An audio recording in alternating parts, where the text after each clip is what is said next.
चले भी आओ कि मैं तोर संग प्यार करता हूँ, और ये वो गुनाह है जोनला मैं बार बार करता हूँ कि दूठो प्रेमी मन तो दरिया में डूब के भी जिंदा रहते हैं।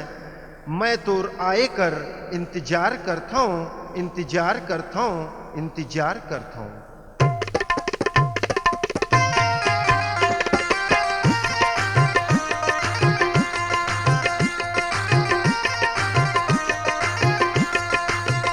गोरी त जवान हो गए बड़ा हलकान हो गए, गोरी त जवान हो गए बड़ा हलकान हो गए। सब कर खाए बतोला, सब कर खाए बतोला ते तो बीरा पान हो गए। गोरी ते जवान हो गए बड़ा हलकान हो गए। गोरी त जवान हो गए बड़ा हलकान हो गए, गोरी त जवान हो गए बड़ा हलकान हो गए।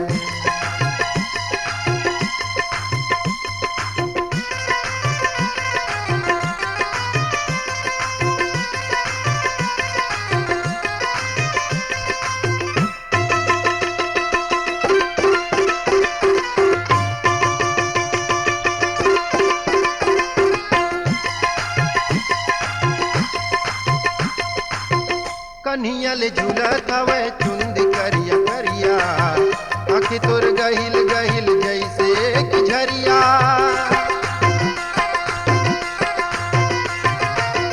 रंग हवे चांदी असन रूप पेवर सोना, दुनिया रोए त रोए मोला नहीं रोना। सब कौन कहते कि, सब कौन कहते कि ते बड़ा धनवान हो गए। गोरी ते जवान हो गए बड़ा हलकान हो गए। गोरी त जवान हो गए बड़ा हलकान हो गए, गोरी त जवान हो गए बड़ा हलकान हो गए।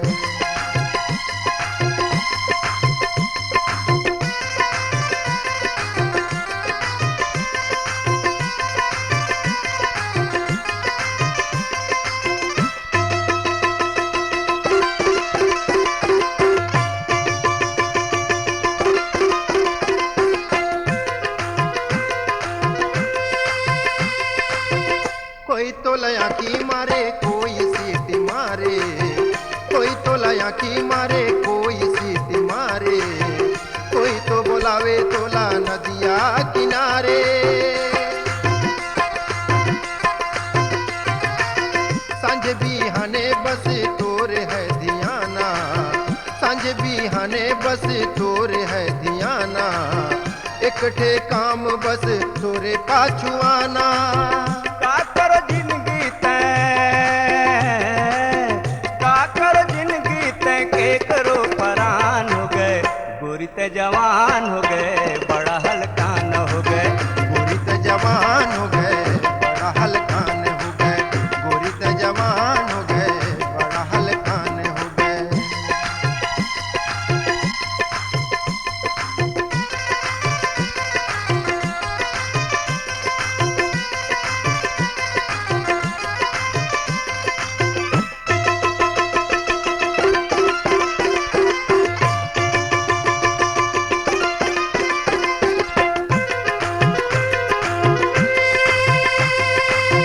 कोई तोला चिट्ठी लिखे कोई प्रेम पत्र, कोई तोला चिट्ठी लिखे कोई प्रेम पत्र, का कहो टूरन मन के बन गे है बत्तर।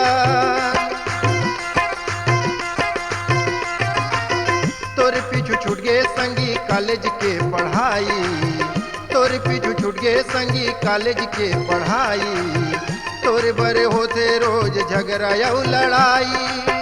तोर पर देहते हैं जान, तोर पर देहते हैं जानते ये संसामान हो गए। गोरी ते जवान हो गए बड़ा हलकान हो गए। गोरी त जवान हो गए बड़ा हलकान हो गए, गोरी त जवान हो गए बड़ा हलकान हो गए। सब कौन कहते कि, सब कौन कहते कि ते तो बीरा पान हो गए। गोरी ते जवान हो गए बड़ा हलकान हो गए। गोरी त जवान हो गए बड़ा हलकान हो गए, गोरी त जवान हो गए बड़ा जवान हो गए बड़ा हलकान